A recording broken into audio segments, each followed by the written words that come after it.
বন্ধুরা, good morning and welcome back to my channel. কেমন আছো সবাই? আশা করি সবাই খুব খুব ভালো আছো, সুস্থ আছো। তো আমিও ভালো আছি। আর একটা নতুন দিনে নতুন পর্বে তোমাদের অনেক স্বাগত জানাই। তো চলো আজকে একটা সুন্দর রেসিপি বানাবো। মানে আমরা খেলতাম আর কি, খেলার ছলে এটা করতাম, একটা রান্না ভাত। তো ছোটোবেলায় এটা করেছি, সেটাই মনে রয়েছে। তো আমার মেয়ের সঙ্গে আমি গল্প বলেছি যে আমরা এই করতাম। আমার মেয়ে বললো, মা তাহলে বানাও। তো সেই ছোটোবেলার স্মৃতিটা আবার ফিরিয়ে এনে মানে আমার মেয়েকে দেখাবো। তো সেটাই আমার খুব ভালো লাগবে। তো আমার মেয়ের সঙ্গে সঙ্গে তোমাদেরকেও দেখাবো। তো চলো সেটা কি দেখতে থাকো আর আমার সঙ্গে থাকো। তো আমি যে ভাতটা রান্না করব তার জন্য নিয়েছি বাটিতে করে অল্প চাল ধুয়ে রেখেছি, আর একটা গোটা তেঁতুল, আর নিয়েছি গ্লাসে অল্প জল। তো এবার আমি এই তেঁতুলটাকে এই খোলার মধ্যে থেকে আস্তে আস্তে বার করে নেব।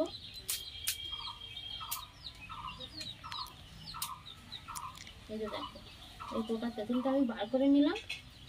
কি সুন্দর তেঁতুলটা, দেখে মনে হচ্ছে খেয়ে নি। তো এবারে আমি এটা এই খোলাটার মুখটা আমি সুন্দর করে সমান করে ভেঙে নেব। এই যে দেখো ভেঙে নিয়েছি। এবার এর মধ্যে দিয়ে দেবো জল, আর এর ভিতরে এই চালগুলো দিয়ে দেবো, ধোয়া চালগুলো এর ভিতরে দিয়ে দেবো।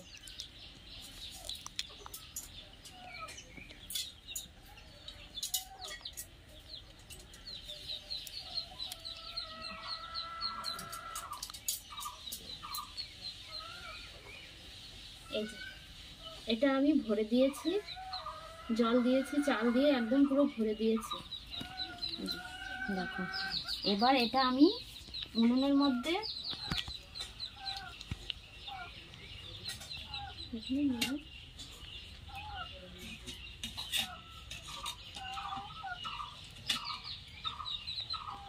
একটু আগুন রয়েছে,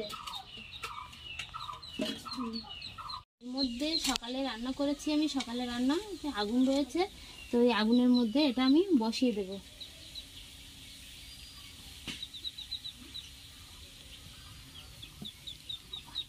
এইভাবে বসানো থাকবে, কিছুক্ষণ পরে ওই ভাতটা হয়ে যাবে। ওই যে দেখো বন্ধুরা, আমি তেঁতুলের খোলার মধ্যে ভাত বসিয়েছি, উনুনের মধ্যে দিয়েছিলাম ভাতটা হওয়ার জন্য। তো দেখো জলটা ফুটছে, তেঁতুলের খোলার ওপরটা দেখো, ওই যে জল ফুটছে ওপরে, একদম উঠছে ফুটে ফুলে ফুলে। তো ভাত কিছুক্ষণের মধ্যে হয়ে যাবে। আর ওর সঙ্গে না এই শুকনো লঙ্কাটা পোড়া দেব। তো ওই যে তেঁতুলের খোলার মধ্যে ভাত টকটক আর শুকনো লঙ্কা পোড়া মাখালে না, ওই যে কী সুন্দর টেস্টি হবে, আমি বলার ভাষাই পারছি না। টকটক ভাত আর তার সঙ্গে শুকনো লঙ্কা পোড়া খুব সুন্দর লাগবে। তো দেখো আমি এবার এটাকেও পোড়ার জন্য দিয়ে দেব। তো এই দুটোই দিয়ে দিয়েছি, ফুটতে থাক। তো ওই যে দেখো আমার তেঁতুলের সেই খোলার মধ্যে ভাত হয়ে গেছে। এই যে এবার এই ভাতগুলো একটা পাত্রে ঢেলে নেবো। আর কথা বলতে পারছি না, শুকনো লঙ্কা পোড়াতে দিয়েছিলাম, সেটাও হয়ে গেছে। এই যে তুলে নিচ্ছি এবার ভাতগুলো। তো এবার এই তেঁতুলের খোলার মধ্যে থেকে ভাতগুলো বার করে নেব একটা প্লেটে।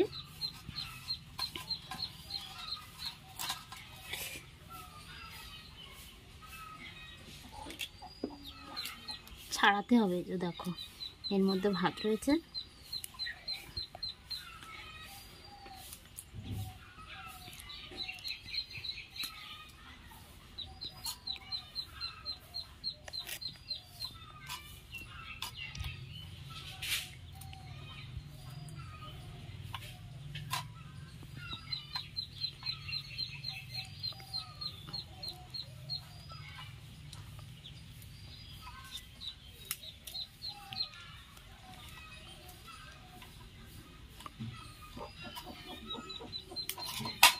দেখো ভাতগুলো কেমন লাল লাল হয়েছে, তেঁতুলের কালারটাই ভাতে এসেছে।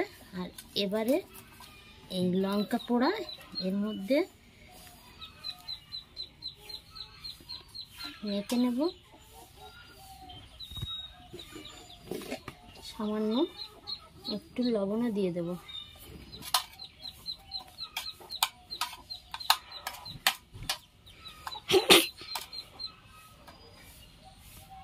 মেয়ে খেতে বসে গেছে সেই ভাত, পোড়া লঙ্কা দিয়ে তেঁতুলের খোলার মধ্যে ভাত, তো টক টক ঝাল ঝাল, খুব টেস্টি। আমার মেয়ে খেয়ে নিচ্ছে ভাতগুলো। তো দেখো, সেই ছোটোবেলার কথা, ছোটোবেলাটা আবার নতুন করে ফিরে এলো আমার মেয়ের মধ্য দিয়ে, আমার ছোটোবেলাটা। তো খুবই ভালো লাগছে, আমার এত আনন্দ হচ্ছে যে আমার মেয়ে আমার ছোটোবেলার কথা জেনে সেটাই খুব আনন্দ হলো। আর সেটাই বললো, মা আমার একটু বানাও, তোমার ছোটোবেলাটা কেমন করে তুমি কাটিয়েছো তার একটা আমাকে দেখাও। তো সেটাই আমি করে দিলাম। আমারও তো ছোটোবেলাটা কথা খুব খুব করে মনে পড়ছে, আর আমার মেয়ের খুবই মানে খুশি। ও এখানে বসেই ছিল, যতক্ষণ না ওই ভাতটা না হয়নি ততক্ষণও বসেছিল খাবে বলে, যে কেমন টেস্টি হয় দেখার জন্য। কোনোদিন তো আগে খাইনি। তো দেখো ভাতগুলো খেয়ে নিচ্ছে ও, এই যে। তো আমি তেঁতুলের খোলায় ভাত রান্না করে আমার মেয়েকে খাইয়ে তারপরে দেখো আমি এই যে রেডি হয়ে গেছি, একটু বেরোনোর রয়েছে, তো সেজন্য রেডি হয়ে গেছি। তো রান্না আমার হাফ হাফ হয়েছে, এখনও বাড়ি এসে আর একটু করতে হবে রান্নাটা। তো চলো একটু যে দরকারটা রয়েছে দেখি দরকারটা মেটে নাকি, সেজন্য যাচ্ছি, তো তোমাদেরকে জানাবো। সকালে বেরিয়েছিলাম খুব তাড়াহুড়োর মধ্যে দিয়ে, রান্নাটা সব কমপ্লিট করতে পারিনি। আলু সিদ্ধ, ভেন্ডি ভাজা, ভাত করে গেছিলাম। আর প্রচণ্ড রোদ্দুর বাইরে, এত রোদ্দুর, যেতে আসতে এত কষ্ট হলো, খুব কষ্ট হচ্ছিলো। তো এসে আবার ডাল করলাম, করে সবাইকে খাইয়ে আমি স্নান সেরে নিজে খেতে বসেছি। তো গেছিলাম একটা ল্যাপটপ দেখতে, তো হলো না, অনেক দাম বললো, তো পারিনি। চলে এসেছি বাড়িতে, এসেই সব কিছু গুছিয়ে দেখো খেতে বসেছি। তো এখন খেতে ইচ্ছে হচ্ছে না, মনে হচ্ছে এখানেই ঘুমিয়ে পড়ি, এত কষ্ট হচ্ছে। রোদ্দুরের প্রচণ্ড তাপ আসছে রাস্তার উপরে। চলো খাওয়াটা সেরে নিই।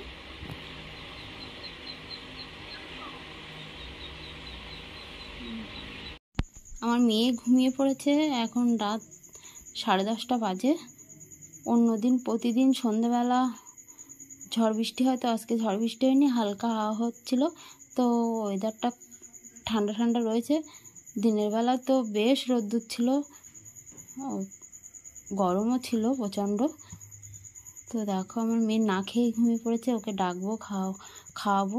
তো রাত্রেবেলা না খেয়ে ঘুমালে এমনিতেও রোগা, আরও রোগা, দুর্বল হয়ে পড়বে। তো চলো ভিডিওটা এখানেই শেষ করছি, দেখা হবে পরের ভিডিওতে। টাটা, গুড নাইট, সবাই ভালো থেকো, সুস্থ থেকো।